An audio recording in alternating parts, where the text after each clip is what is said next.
श्री कृष्ण गोविंद हरे मुरारी, हे नाथ नारायण वासुदेवा।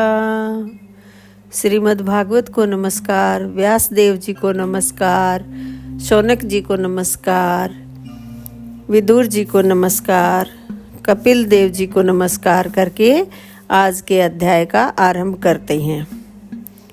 श्री कपिल देव जी कहते हैं, माता जी, जिस प्रकार वायु के द्वारा उड़ाया जाने वाला मेघ समूह उसके बल को नहीं जानता, उसी प्रकार यह जीव भी बलवान काल की प्रेरणा से भिन्न भिन्न अवस्थाओं तथा योनियों में भ्रमण करता रहता है, किंतु उसके प्रबल पराक्रम को नहीं जानता। जीव सुख की अभिलाषा से जिस जिस वस्तु को बड़े कष्ट से प्राप्त करता है, उसी को भगवान काल विनष्ट कर देता है, जिसके लिए उसे बड़ा शोक होता है। इसका कारण यही है कि यह मंदमती जीव अपने इस नाशवान शरीर तथा उसके संबंधियों के घर, खेत और धन आदि को मोहवश नित्य मान लेता है। इस संसार में यह जीव जिस जिस योनि में जन्म लेता है, उसी में आनंद मानने लगता है और उससे विरक्त नहीं होता। यह भगवान की माया से ऐसा मोहित हो रहा है कि क्रमवश नार की योनियों में जन्म लेने पर भी वहां के विष्ठा आदि भोगों में ही सुख मानने के कारण उसे भी छोड़ना नहीं चाहता। यह मूर्ख अपने शरीर, स्त्री, पुत्र, गृह, पशु, धन और बंधु बांधुओं में अत्यंत आसक्त होकर उनके संबंध में नाना प्रकार के मनोरथ करता हुआ अपने को बड़ा भाग्यशाली समझता है। इनके पालन पोषण की चिंता से इसके संपूर्ण अंग जलते रहते हैं, तथापि दुर्वासनाओं से दूषित हृदय होने के कारण यह मूढ़ निरंतर इन्हीं के लिए तरह तरह के पाप करता रहता है। कुलटा स्त्रियों के द्वारा एकांत में संभोग आदि के समय प्रदर्शित किए हुए कपटपूर्ण प्रेम में तथा बालकों की मीठी मीठी बातों में मन और इंद्रियों के फंस जाने से गृहस्थ पुरुष घर के दुख प्रधान कपटपूर्ण कर्मों में लिप्त हो जाता है। उस समय बहुत सावधानी करने पर यदि उसे किसी दुख का प्रतिकार करने में सफलता मिल जाती है, तो उसे ही वह सुख सा मान लेता है।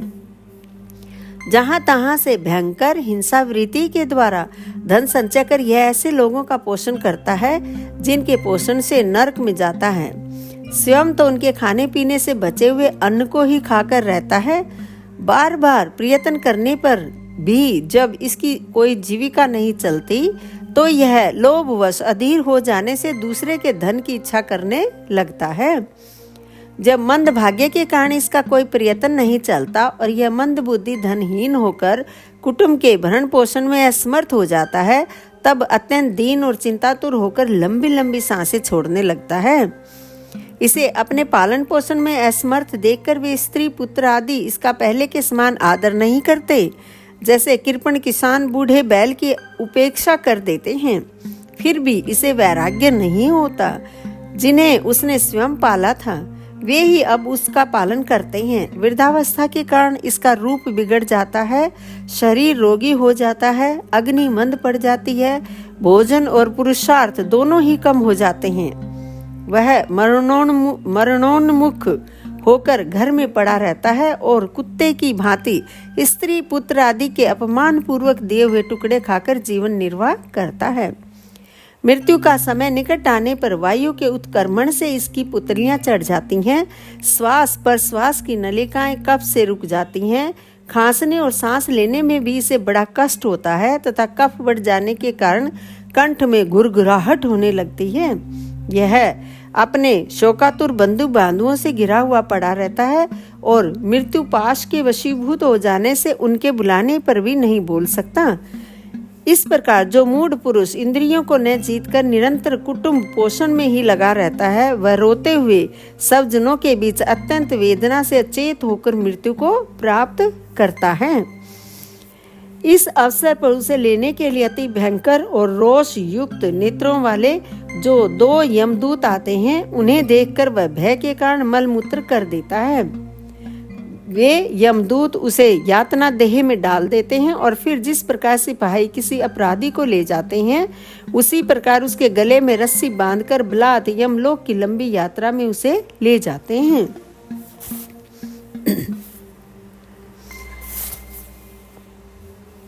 उनकी घुड़कियों से उसका हृदय फटने और शरीर कांपने लगता है। मार्ग में उसे कुत्ते नोचते हैं।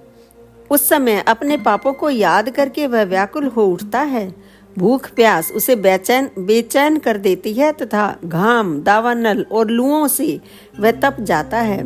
ऐसी अवस्था में जल और विश्राम स्थान से रहित उस तप्त बालुकामय मार्ग में जब उसे एक पग आगे बढ़ने की भी शक्ति नहीं रहती, यमदूत उसकी पीठ पर कोड़े बरसाते हैं। तब बड़े कष्ट से उसे चलना ही पड़ता है। वह जहां तहां थक कर गिर जाता है, मूर्छा आ जाती है, चेतना आने पर फिर उठता है। इस प्रकार अति दुख में अंधेरे मार्ग से अत्यंत क्रूर यमदूत उसे शीघ्रता से यमपुरी को ले जाते हैं। यमलोक का मार्ग 99,000 योजन है।